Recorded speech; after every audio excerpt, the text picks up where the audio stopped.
Bonsoir à tous et bienvenue dans Connaissez-vous. On va vous parler musique dans un instant avec le pianiste Nicolas Andrioli qui est notre premier invité. Il lance notamment une nouvelle plateforme consacrée à la musique. On ira vers la poésie après avec Jan Battens. C'est un poète flamand. Il a la particularité d'écrire toute son œuvre en français. Et puis on viendra à la musique avec Nathan Van Brand. C'est le bassiste du groupe Toucan qui sera notre troisième invité. Safia Traboudrar est une slameuse, elle sera dans le micro ouvert. C'est Connaissez-vous et on est parti.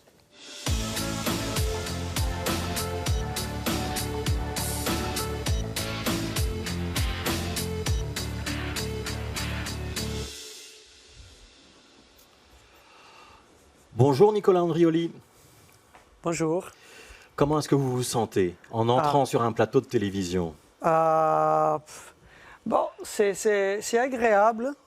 Et je vois un peu aussi la déco, elle est chouette. Il y a des coups, c'est rond et ça met à l'aise. Ouais. Si c'est trop angulaire, ça met mal à l'aise, mais là, je vois des formes.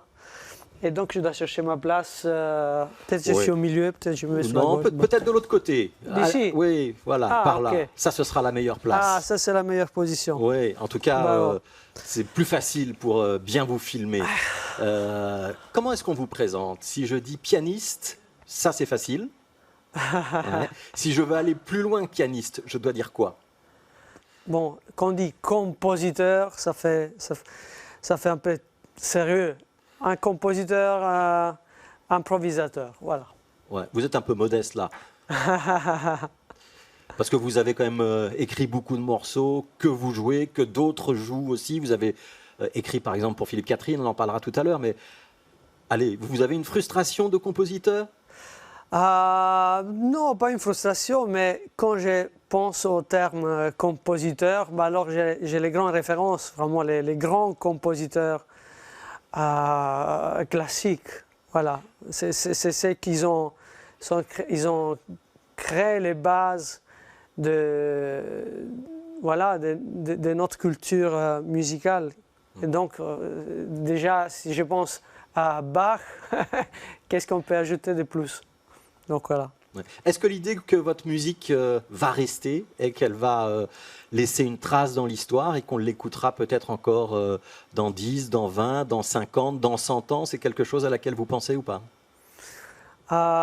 Non, pas spécialement. J'espère que ma musique ne reste pas sous la partition, qu'il puisse être jouée aussi par moi sur scène, aussi par d'autres musiciens. Donc, qui puisse être vivante quelque part, mais pas dans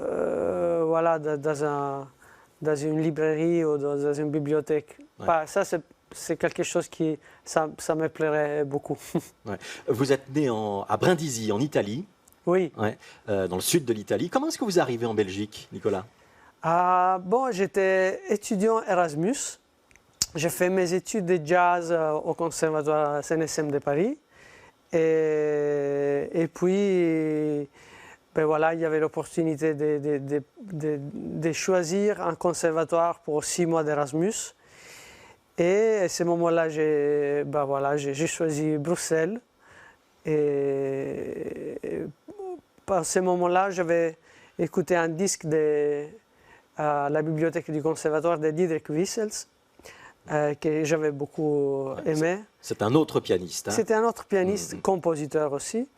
Et donc voilà, à ce moment-là, ça me parlait de faire l'expérience ici à Bruxelles. Voilà. Donc vous avez fait un master en piano au conservatoire de Bruxelles, dans la section néerlandophone du conservatoire de Bruxelles. Et puis vous avez décidé de rester. Aujourd'hui, vous continuez de jouer en France, en Italie. Vous vous définiriez comme bruxellois ou plutôt comme citoyen européen? Bon, la plupart des concerts en ce moment sont en Belgique. Et donc, oui, bien accueilli par Bruxelles. Donc, voilà, je suis bruxellois d'adoption. Grateful. Ouais. Et un concert prochainement en France, mais c'est d'ailleurs invité dans le groupe des Cartes Rosenwinkel, donc c'est à la Radio France, donc c'est un grand événement, c'est octobre. Mais sinon, à part, je veux dire, ce grand moment, la plupart des concerts sont en Belgique. Quelques concerts en Italie. Je vais jouer à 2 pianos sur le répertoire de George Gershwin, Américain à Paris, et Rhapsody in Blue avec un pianiste de jazz italien. Vous enseignez aussi, hein? Vous êtes devenu professeur? Oui, oui, j'enseigne beaucoup. Et pas que en Belgique. J'ai quelques heures à la frontière à Maubeuge. Ouais. C'était mon premier emploi. Et oui, j'ai dédié du temps à la pédagogie, à l'enseignement.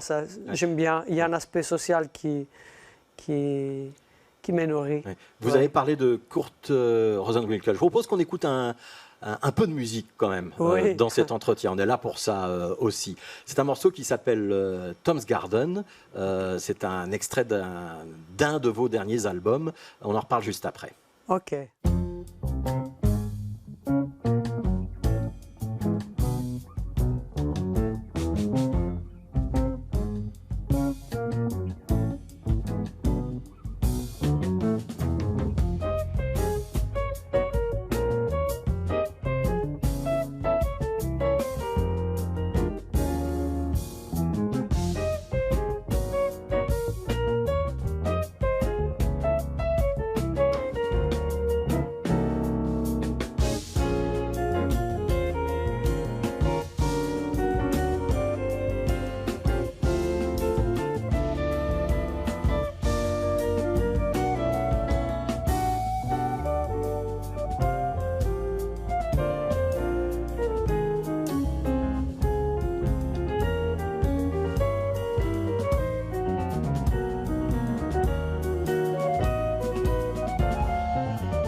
Voilà, Nicolas Andrioli avec Kurt Rosenwinkel à la guitare. Il y a l'album juste à votre gauche, si vous voulez le prendre en main, Nicolas.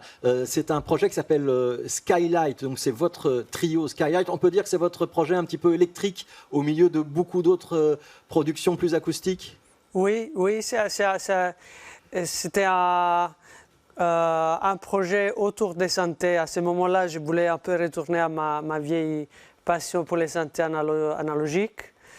Et donc, c'était le début de la composition. Les settings des claviers a aspiré à écrire certaines musiques. Et puis, évidemment, avec les grands talentueux Federico Pecoraro et les grands Stéphane Gallon à la batterie. Donc, puis, les projets a pris forme. Et puis, cerise sur le gâteau, l'incroyable Kurt Rosenwinkel. Ouais. Donc Kurt Rosenwinkel, vous le retrouverez bientôt à Paris, à la Maison de la Radio. Mais avant ça, il y aura quand même un concert de ce trio. Ce sera donc de nouveau avec Federico Pecoraro à la basse et il y aura Adrien Verderam à la batterie. Ce sera le 6 octobre à la Jazz Station pour écouter cette musique-là. Vous allez jouer plus que l'album. Est-ce que vous continuez à écrire pour cette formule de trio un peu électrique ou pas? Oui, oui. Et justement, à la Jazz Station, je vais présenter de nouvelles compositions aussi. Donc, je me réjouis d'essayer des nouvelles mélodies, peut-être dans des directions un peu plus différentes. Mais oui, c'est Skylight, je suis lié à ces... Vous êtes lié à ce projet, oui, il continue. Ouais. Je voudrais qu'on parle un instant d'un autre projet que vous avez, c'est pas vraiment de la musique, c'est plus de la production musicale. Ça s'appelle Hybride. C'est quoi, c'est Hybride? Ça va être une plateforme, ça va être Nicolas Andrioli, producteur de musique? Donc, bon, la prochaine publication, c'est un projet que j'ai fait pendant le Covid. Donc, j'ai plein d'invités au niveau de... Ça sera un album qui va justement présenter cette idée que j'ai depuis longtemps, c'est créer une plateforme artistique, musicale, pas seulement musicale, avec le but de créer un espace de promotion, de production non-profit. Donc, Ça veut dire que la musique ne sera pas payante? Non, ça sera gratuit et avec comment dire, un soutien libre qui voilà on donne ce qu'on veut. Oui, exactement. Ouais. Et donc l'idée c'est qu'avec ce soutien un peu de la collectivité par les premières productions, ça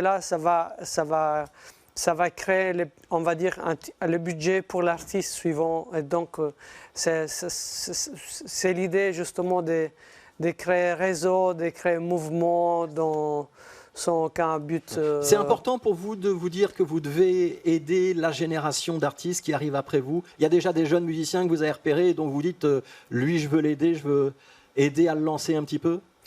Bon, j'ai des musiciens que j'écoutais en général. Il n'y a pas encore des musiciens ciblés. Et je trouve que, voilà, dans le jazz, et aussi, je veux dire, le jazz, c'est un peu le style de musique que le plus j'écoute. Il y a beaucoup de talents, plein de gens qui ont enthousiasme de s'exprimer. Et donc, oui, je pense que le fait de se projeter par les rêves des nouvelles générations, c'est aussi nourrissant pour moi-même. Donc, Et puis c'est un petit peu, par exemple, ce qu'a fait un certain Philippe Catherine. On va avoir une pochette d'album de Philippe Catherine. C'était un concert pour ses 75 ans. Vous êtes le pianiste qui accompagne Philippe Catherine aujourd'hui. Oui. Ça aide un petit peu dans une carrière, en tout cas en Belgique. Oui, Philippe, c'était vraiment leur rencontre pour moi en Belgique. Soit artistiquement, j'ai appris énormément en tant que pianiste, mais aussi en tant que... comment interpréter, être pianiste dans les compositions de Philippe et dans les standards aussi, ouais. Avec vraiment un travail sur les détails, sur l'écoute surtout. Ouais. Savoir écouter. Voilà, et donc il faut surveiller les dates de concert, mais je pense qu'il y aura bientôt des concerts au mois d'octobre avec Philippe Catherine, oui. Et donc avec Nicolas Andrioli au piano. On va écouter un deuxième extrait de musique et puis on en reparle juste après.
Alors, petit mot d'explication, Nicolas Andrioli, que venons-nous d'entendre? Ça, c'est un un projet très inspiré au niveau de la composition, on va dire romantique. Il y a un côté un peu dans les œuvres pianistes classiques. Et voilà, c'est les trios dans lequel je voulais un peu me concentrer sur la composition, sur la forme, essayer de... Ouais. C'est votre trio qui s'appelle Acoustique. Hein. Oui, oui, exactement. Ouais. Et c'est le prochain album qui paraîtra, ce sera Chemin, le titre de l'album, et ce sera ce trio acoustique. C'est avec Victor Foulon et Armando Lungo, je ne me trompe pas? Alors non, l'album Chemin, c'est celle que j'ai fait pour présenter Hybrid Vision. Ouais. Et ces projets en trio, c'est le projet suivant. On est en train de mixer, de masteriser parce que c'était en prise dans la même salle. Et donc voilà, il y a des petits...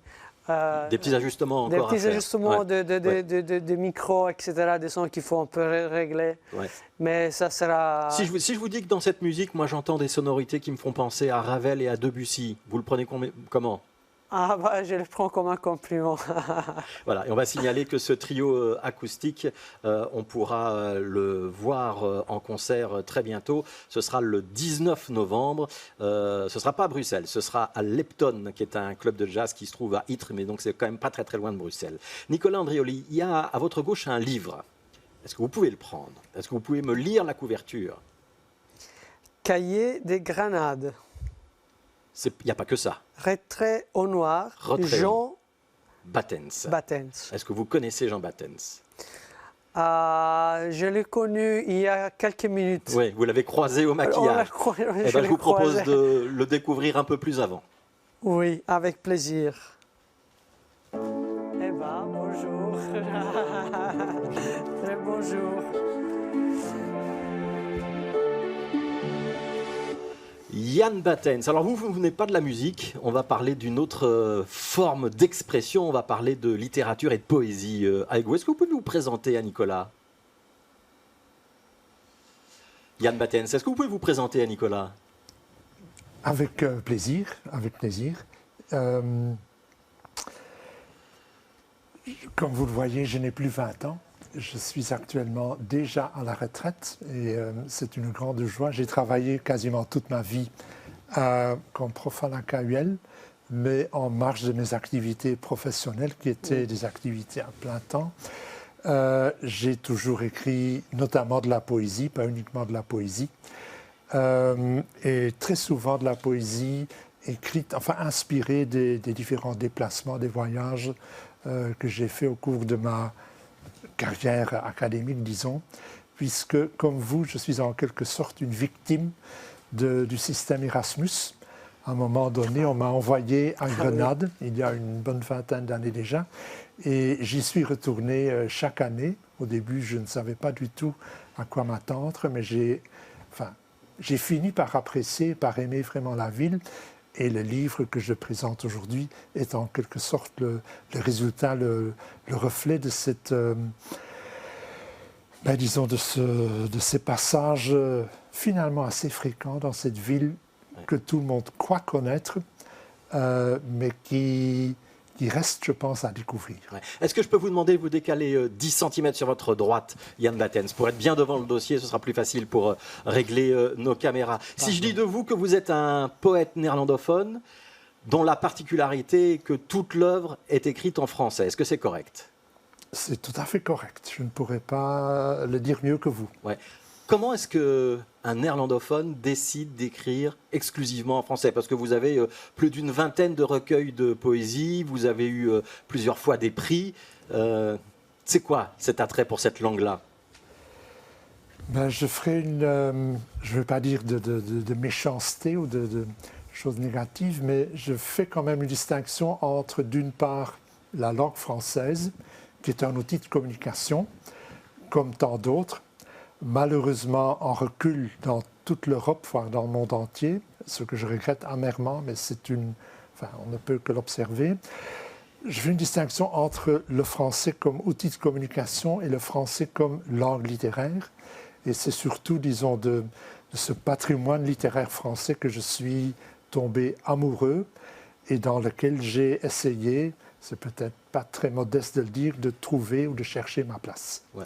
Vous avez trouvé votre place, hein. Vous avez été primé à plusieurs reprises, vous avez fait de la poésie, mais vous n'avez pas fait que ça, vous avez fait des essais, de la littérature plus traditionnelle, vous avez travaillé sur beaucoup de projets, un scénario de bande dessinée aussi, j'ai vu. Et vous revenez à la poésie, c'est votre moyen d'expression principal?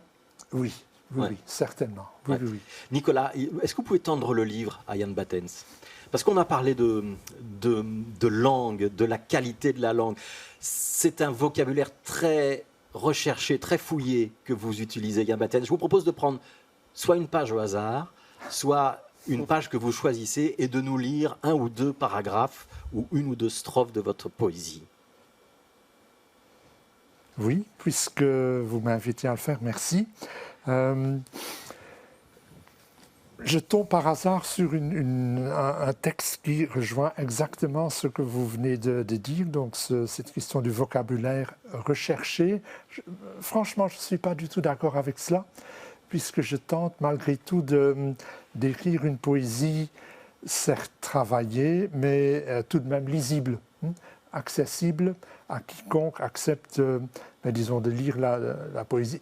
La poésie est du côté carrément de la culture slow, donc il faut prendre le temps de lire, de relire, mais je vous lis quelques vers, quelques lignes si vous voulez, d'un texte qui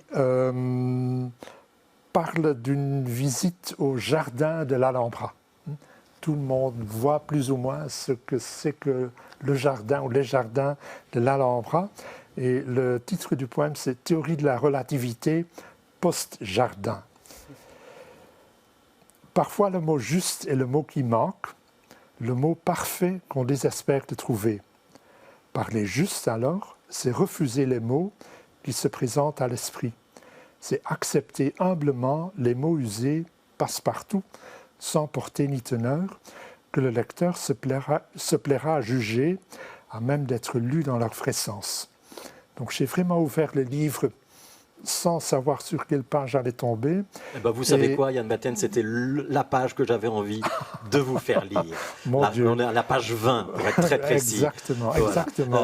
Je ne l'ai vraiment pas fait exprès. Mais ça relativise aussi la portée des mots. C'est-à-dire il y a toujours un mot qui manque, ou on n'a jamais le bon mot, ou il y a toujours une incapacité des mots à décrire quelque chose? Oui, forcément. En fait, il y a un sous-texte ou un intertexte. Très souvent, je pense, je retravaille, je remixe d'autres textes sans forcément les déclarer. Ce n'est pas nécessaire. Mais en l'occurrence, j'avais en tête cette belle phrase de Paul Valéry qui donnait une définition du poète. Il disait « Le poète est celui qui ne trouve pas le mot ». Qui manque de mots et qui, comme il ne trouve pas le mot, en cherche un autre et, finit par trouver le mot qui convient. Ouais. Alors que très souvent, on pense que le poète est quelqu'un qui est capable d'improviser. Je suis totalement incapable d'improviser quoi que ce soit. Tous mes textes ont été remis 10 fois, 20 fois sur le chantier et ce n'est qu'au bout de ce très long processus qu'on finit par, par finalement lâcher, abandonner, offrir au lecteur quelque chose qui est peut-être, qui n'est jamais parfait et qui est toujours perfectionnable, y compris par le lecteur. J'adore que des lecteurs me corrigent, attirent mon attention sur tel ou tel problème dans tel ou tel vers ou tel poème. On a souvent des surprises absolument étonnantes, en ce sens que les textes que moi je trouve les mieux réussis ont très souvent déplaisent ou ne disent rien au lecteur, alors que des textes dont moi-même je vois très bien les faiblesses font plaisir au lecteur. C'est totalement imprévisible. Et ça arrive en musique, ça aussi, Nicolas Andrioli, que vous soyez très content d'un morceau et qu'il ne rencontre pas le public, alors qu'au contraire, vous ayez des morceaux qui suscitent beaucoup d'applaudissements alors que vous les trouvez moyens? Oui, ça arrive. Ouais. Est-ce que vous êtes sensible à la poésie, Nicolas? Oui, je n'ai pas une grande, on va dire, culture. Je suis un lecteur un peu paresseux, mais quand je me lance dans la lecture, alors ça me touche. Et justement, le fait de... C'est super. Je trouve un lien quand le poète cherche ce mot. Il y a quelque chose qui me parle aussi en musique. Le fait que comme la poésie, la musique, c'est aussi un langage, mais c'est un autre type de langage. Et moi, je le vois comme une recherche pour pouvoir se rapprocher le plus à soi-même. C'est le mouvement, on va dire. Donc, ce n'est pas quelque chose de figé. Et quand la poésie, ça met en mouvement mon imaginaire, dans mon ressenti.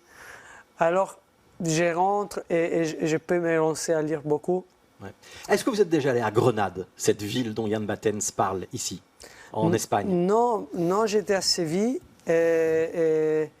Alors, Jan Battens, Séville, Grenade, les différences? Séville, les Grenades sont à la... Pardon.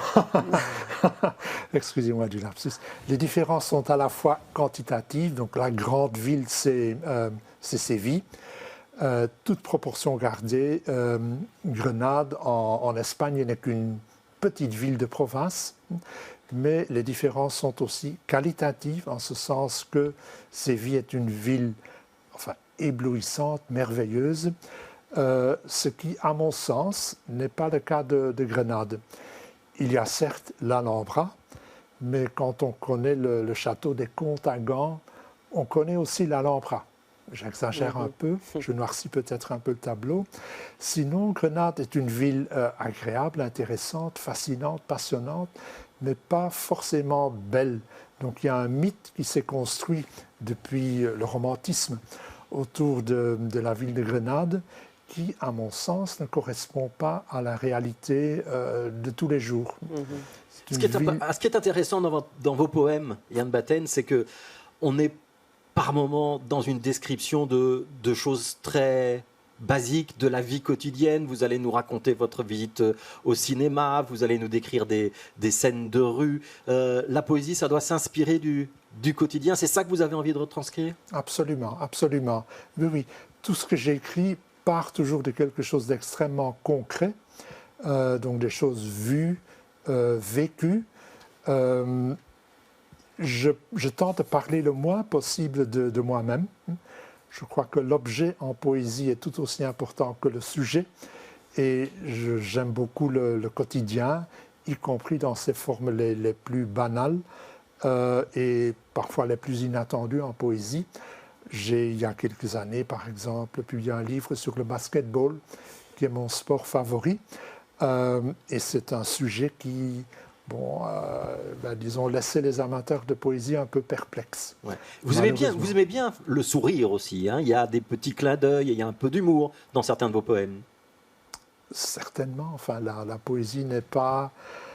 Non, le poète n'est pas un saule pleureur, c'est quelqu'un qui participe...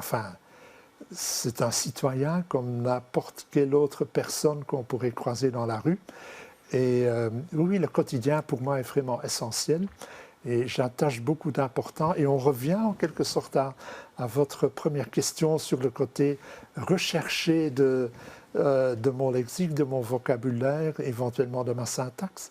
Non, je tente vraiment, sans vouloir imiter, disons, la langue telle qu'on l'entend directement parlée par les gens dans les rues. J'essaie quand même d'établir des liens directs avec ce qui préoccupe et ce qui intéresse, ce qui fait courir n'importe qui. J'ai une question pour tous les deux. Je sais, Jan Battens, qu'au début de votre carrière de poète, vous étiez dans un système d'écriture où il y avait beaucoup de contraintes. C'est-à-dire que vous vous fixiez des contraintes et il fallait écrire à l'intérieur de ces contraintes. Les amateurs de littérature connaissent ça. Et puis au fur et à mesure, dites-moi si je me trompe, mais vous êtes un peu affranchi de ces contraintes et maintenant vous écrivez avec moins d'obligations. Est-ce que c'est important de cadrer sa création avec des contraintes? Et je pose la même question d'ailleurs à Nicolas Andrioli. Est-ce qu'au moment d'écrire un morceau, est-ce qu'il y a un moment où vous dites tiens, je vais écrire plutôt un morceau comme ça et je vais m'imposer ça comme condition ou comme contrainte avant de me lancer dans l'écriture? Donc en musique, en littérature. La contrainte, c'est un moteur de création ou pas? Qui veut répondre en premier? Bah, moi, je pense qu'en musique, la composition, c'est quelque chose de très, très personnel.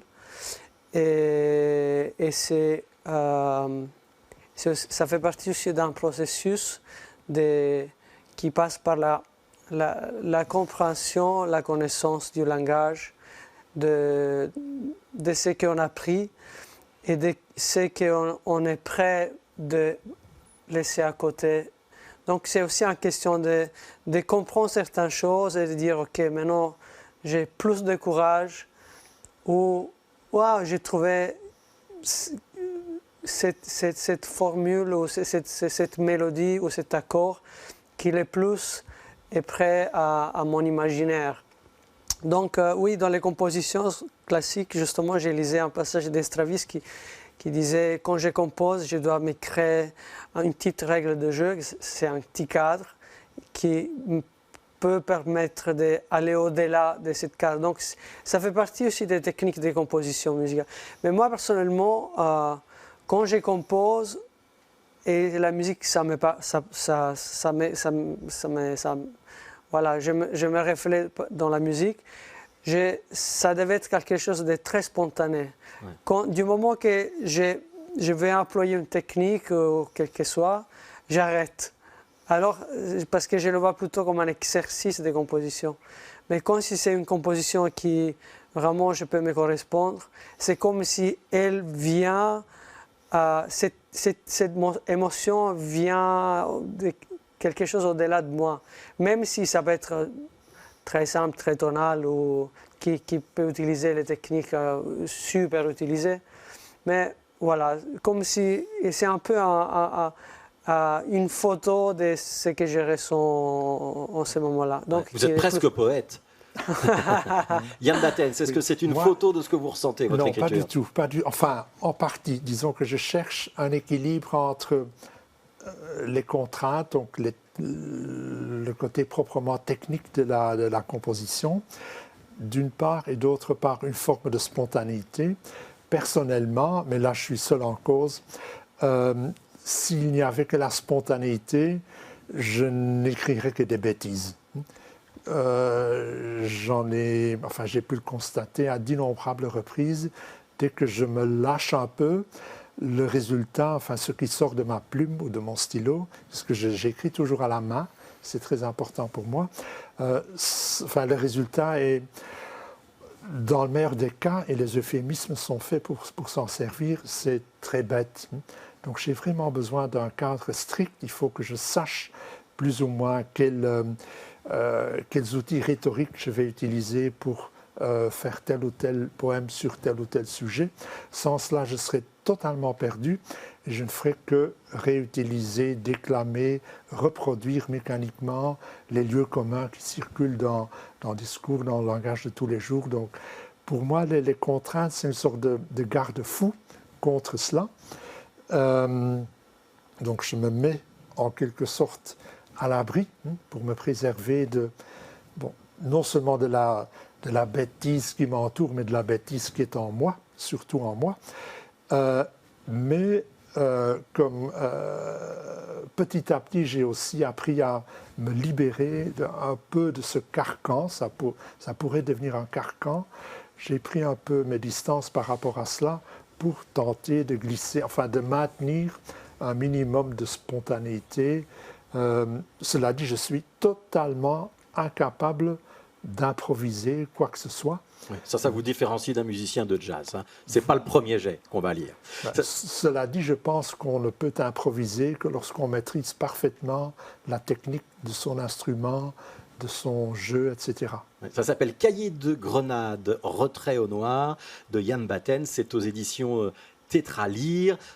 Si vous connaissez Grenade, vous pouvez essayer de vérifier que la description qu'en fait Yann Battens correspond à ce que vous avez en mémoire. Et si vous ne connaissez pas Grenade, vous pouvez lire les poèmes d'une traite ou un par un, fermer les yeux et essayer d'imaginer à quoi ressemble cette ville. On va accueillir un troisième invité dans cette émission.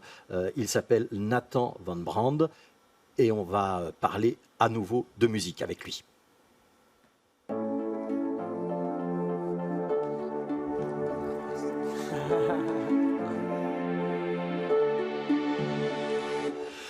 Nathan Van Brand, si je dis que vous êtes bassiste électrique et que vous jouez dans un groupe qui s'appelle Toucan et qu'on va plutôt parler d'une musique qui va se situer dans le territoire des musiques électroniques, est-ce que j'ai dit l'essentiel? Tout à fait. Ouais. Est-ce que vous pouvez vous présenter un petit peu plus que ça? Du coup, je joue donc dans ce groupe qui s'appelle Toucan. C'est un groupe qui existe depuis maintenant 2 ans et demi, 3 ans.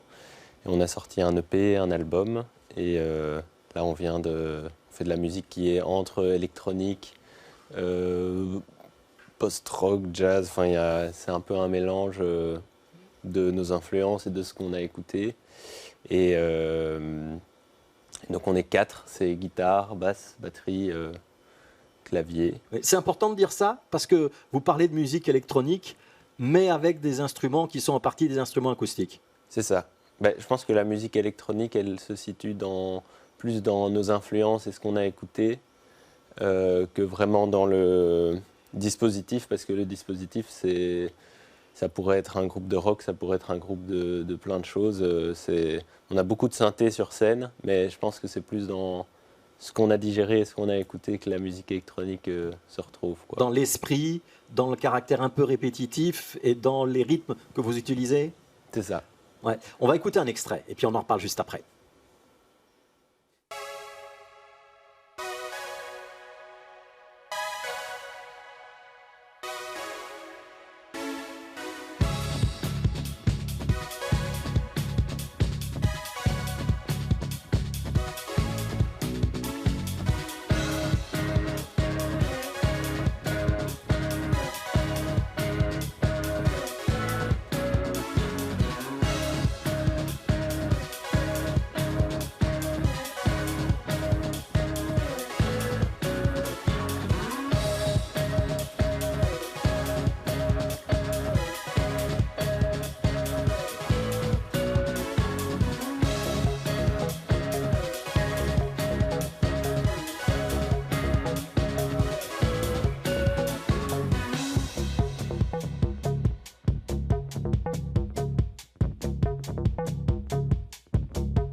Je vais me tourner vers Nicolas Andrioli. Première réaction à ce que vous venez d'entendre? Ah, j'aime bien. Il y a les détails. Moi, je trouve que les détails font la différence. N'importe quel style de musique. Et là, j'ai apprécié l'idée, le concept du loop. Ouais. Mais dans cette loop, il y a par exemple, il y a du 5. Oui. Il y a du 3 dedans. Donc, il y a un travail sur la recherche rythmique, sur les couches rythmiques. Ouais. C'est des choses qui me parlent. Ouais, et on va dire qu'on a arrêté le morceau parce qu'on ne peut pas le passer en entier, mais que ce morceau, il évolue constamment et il va y avoir à un moment, un petit peu plus tard dans le morceau, des changements de rythme. Donc, c'est une musique qui est beaucoup plus complexe qu'il n'y paraît. Vous êtes d'accord, Nathan Van Brand, qu'on dise ça de votre musique? Oui. Peut-être de l'intérieur. De l'extérieur, on essaye aussi que ça soit lisible. Parler de lisibilité dans la poésie et tout ça. on essaye d'avoir quelque chose. Ouais. Ouais. Vous êtes sensible à ce genre de musique, Jan Battens, ou pas trop? Si, j'ai beaucoup apprécié, j'ai beaucoup aimé. J'étais très agréablement surpris. Je m'attendais au pire et c'est le meilleur qu'on m'offre. Alors, Nathan Van Brand, votre histoire, elle est quand même assez extraordinaire. Toucan, ça a 2 ans et vous avez déjà une carrière fulgurante. Racontez-moi les pays dans lesquels vous avez joué ces derniers mois. Du coup, l'été dernier, on a fait une grosse tournée, on a beaucoup voyagé. On a été au Canada, on a été en Espagne, en Italie, en France, en Suisse, en Allemagne. Ouais. Ça marche bien pour vous, on peut dire ça? Ouais, c'est génial. Nous, on fait notre musique et puis on a la chance d'être bien entouré. Et donc pour nous, c'est incroyable de découvrir, d'aller dans des pays où on ne connaît personne et de découvrir une ville, un pays, une culture. Est-ce que vous avez grâce à notre musique. Vous avez encore le temps de composer? On va voir la couverture de votre premier album. Il est sorti l'an dernier. Il s'appelait Atoll. Donc c'est toujours la tournée de présentation d'Atoll qui est en cours, ou vous commencez déjà à rôder sur scène les morceaux du suivant? Non, là on a déjà entamé. Enfin, on a une musique qui se vit très fort en live, quoi, parce que c'est une musique qui est dansante, où il y a beaucoup de trance, et notre set il est vraiment construit en progression. Vers un truc de plus en plus dansant. Et donc en album, c'est complètement une autre expérience. Mais donc c'est surtout une musique qui a vécu en live et qui vit en live. Et donc là, oui, on est en train déjà de composer. On compose un peu tout le temps, en fait. Comme on est un groupe, on compose de manière collective. On ne s'arrête jamais vraiment de composer. Là, l'album qui va venir après, ça va être une réédition du coup pour les 1 an de Atoll. On a fait appel à des producteurs et des productrices de musique électronique pour un peu revisiter certains morceaux, justement, et vraiment déjà nous donner des idées à nous, et puis ouais, voir ce que dans les mains de quelqu'un qui fait vraiment de la musique électronique complètement pour les clubs et tout ça, qu'est-ce que ça donnerait de donner la matière de nos morceaux. Ouais. Et donc, est-ce que vous êtes d'accord si on vous rattache? Bon, il y a une scène très connue à Bruxelles, c'est le Volta, hein, où il y a beaucoup de ce genre de musique qui est joué et qui est pratiqué par beaucoup de musiciens bruxellois. On peut citer le groupe Ect, hein, dont vous êtes relativement proche. On peut citer un groupe flamand qui s'appelle Stuff. Je me tourne vers Nicolas Andrioli. Est-ce que ce sont des noms que vous connaissez? C'est une musique que vous connaissez? Parce que tous ces jeunes gens qui font de la musique électro, ils ont souvent étudié le jazz avant de se lancer dans cette musique électro. Est-ce que vous voyez, vous, une filiation ou pas du tout avec cette musique-là? Moi, je pense oui, il y a un lien parce que bon, dans la philosophie du jazz, il y a toujours aller chercher différents terrains et chercher soi-même par des recherches de différents terrains. Je me souviens un passage dans le documentaire de Quincy Jones quand Duke Ellington dit à Quincy ne laisse pas le jazz dans une esthétique figée. Bouge les styles, essaye. Et justement, si on voit la carrière de Quincy Jones, c'est incroyable ce qu'il a fait au niveau esthétique. Donc oui, je vois aussi par Act, je connais le groupe dans lequel Federico Pecoraro fait partie. Et moi j'aime beaucoup cette posture d'artiste. Donc pourquoi mettre des barrières? Donc, Nathan Van Brand, le premier morceau qu'on a étudié, qu'on a entendu tout à l'heure avec Kurt Rosenwinkel, ça vous parle, ça? Le premier morceau de Nicolas Andrioli tout à l'heure? Bah oui, tout à fait. Moi, je disais, tout à l'heure, avant qu'on arrive ici, que je connaissais Nicolas Andrioli, parce que j'ai étudié au Jazz Studio et tout ça, et puis j'ai fait le conservatoire à Bruxelles. Et donc, je l'ai vu jouer avec son quartet, avec Manolo, avec aussi Philippe Catherine, qui était ici la semaine dernière. Donc oui, ça me parle. Ouais. Alors, on va écouter un deuxième extrait de la musique de Toucan.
Je vais me tourner vers Jan Battens, dont je voyais qu'il regardait avec attention les images, ces carcasses de voitures, ces silhouettes blanches. Ça pourrait inspirer le poète?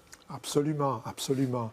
D'autant plus que le motif ou le thème du cimetière de voitures est aussi un thème privilégié de certains photographes, dont Walker Evans, qui est mon photographe préféré. Et je me demandais, en écoutant, en regardant, comment vous construisez la relation entre ce qu'on entend et ce qu'on voit. Ou est-ce que cette vidéo a été faite par quelqu'un que... Oui, comment est-ce que ça fonctionne? Mais là, c'est une vidéo qui a été réalisée par Simon Brevelt, qui est un réalisateur de vidéos, de clips qui est incroyable. et donc lui donnez carte blanche? On lui a donné carte blanche parce qu'il a fait, justement pour Hecht, il a fait des vidéos, il fait justement pour toute cette scène du Volta, il met en image pas mal ses musiques. Et lorsque vous produisez sur scène, on projette des vidéos Non. Ça pourrait être intéressant de le faire. Ça, c'est l'idée suivante pour la prochaine tournée. On ne l'a pas encore mis en place. Mais donc lui, comme c'est un artiste qu'on admire énormément et dont on apprécie le travail, on a décidé de lui donner carte blanche et donc de lui donner notre morceau. Il nous a envoyé la vidéo directement. Ouais. Donc c'est une espèce de visualizer, comme il l'appelle. À la base, c'était vraiment... On lui avait demandé une boucle juste...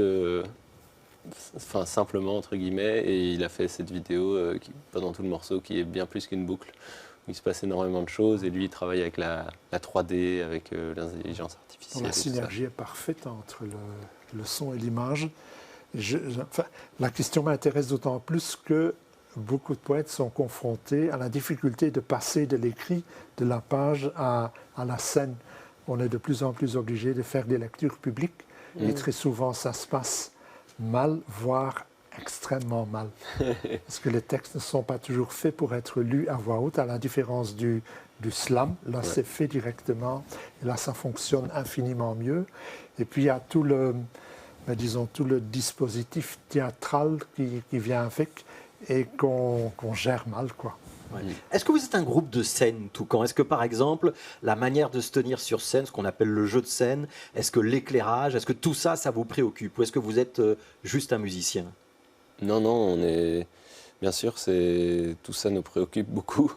Donc Comment ça se passe, un concert de Toucan? Qu'est-ce que je vais voir? Ce que je vais entendre, j'ai compris. Qu'est-ce que je vais voir? Quatre musiciens sur scène. On essaie de jouer assez... serré parce que justement il y a beaucoup de cues, de signes et tout ça, on a besoin de se voir et donc on travaille avec une éclairagiste qui a fait une création de lumière sur notre musique et sur notre set, et donc notre set il est construit, le début du set il est plus ouvert, je dirais presque positif. C'est une harmonie et des morceaux qui, en tout cas, renvoient à quelque chose de plus lumineux, et ça devient de plus en plus sombre et de plus en plus une musique justement de plus en plus électronique, de plus en plus club, et ça se répercute dans la lumière aussi, c'est de plus en plus sombre, et donc d'où l'intérêt d'être proche, c'est que même dans la pénombre et dans les stroboscopes et tout ça, on doit pouvoir se voir. Il y a une part d'improvisation dans votre musique ou elle est très écrite à l'avance?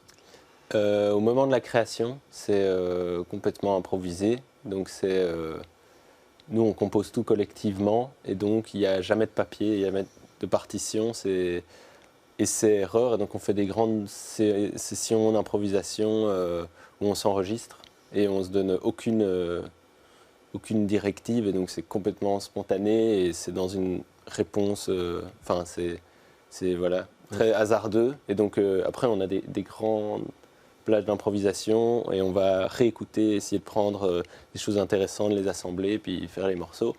Mais une fois qu'on a notre morceau, la plupart sont écrits, il y en a qui en live bougent, où on a des libertés, tout ça. Mais la plupart des morceaux, une fois qu'ils sont écrits, on les joue tel quel à chaque fois. Essai-erreur, on retiendra ce mode de création qui, je pense, est commun à tous les trois. Merci Nicolas Andrioli, merci Nathan Van Brand pour le groupe Toucan, et merci Yann Battens d'être passé dans cette émission. On va écouter une slameuse maintenant, elle s'appelle Safia Traboudar, et elle va nous parler de Bruxelles.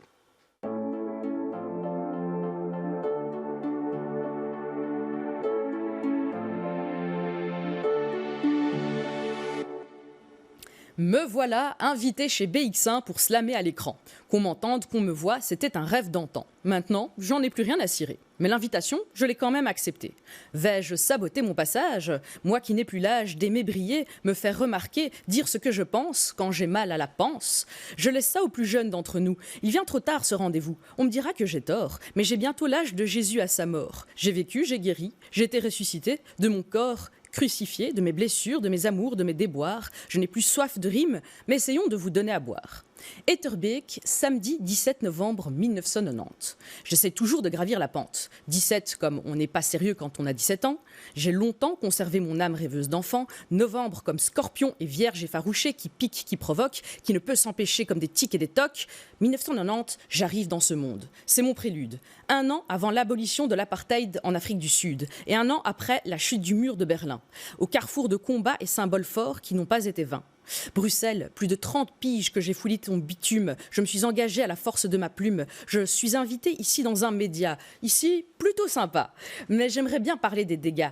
Comment l'islam gangrène l'école est un titre qui me blesse, surtout si c'est en une du Vif l'Express. Moi, je voulais être un exemple, m'investir en Belgique et être fier de la faire grandir. Le multiculturalisme est un échec, est une phrase qu'on nous a martelée en visant les métèques. Il faut se poser des questions si on a le même pays mais pas les mêmes emplois. Qu'avec plein de diplômes, je ne ferai jamais le même poids.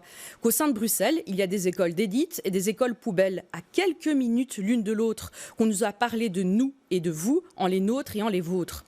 L'affaire Awash, l'histoire d'une femme qu'on a salie, mais qui était le modèle de plein de jeunes filles.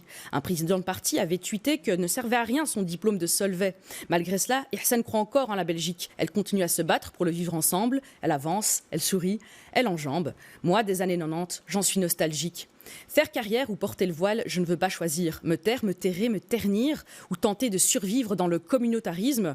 Je ne veux aucun de ces deux prismes.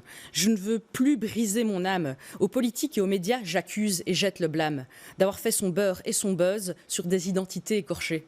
Bruxelles, je t'aime. Mais il faut que cela cesse. Je suis remplie de stress. Je ne veux plus que je m'encrasse, que je me satisfasse de la mutuelle, du chômage ou du CPS, ou de la haine de l'autre, ou de l'oisiveté en PLS. Je ne veux pas être une assistée, je veux faire partie d'une société. Épouser sa culture, sa politique et ses médias. Étudier, travailler, sans me soucier de me faire discriminer ou discréditer. Mais là, je ne peux pas accepter cela. Je veux une place digne, du respect quand tu me parles et une inclusion dans les deux sens. PS, j'ai fini par dire encore ce que je pense. Bruxelles, je t'aime, mais point de suspension. C'était Safia que vous pouvez retrouver sur les réseaux sociaux, notamment sur Instagram, Safia_slam, c'est le pseudo pour la retrouver. C'était Connaissez-vous. Merci d'avoir été là et à la semaine prochaine.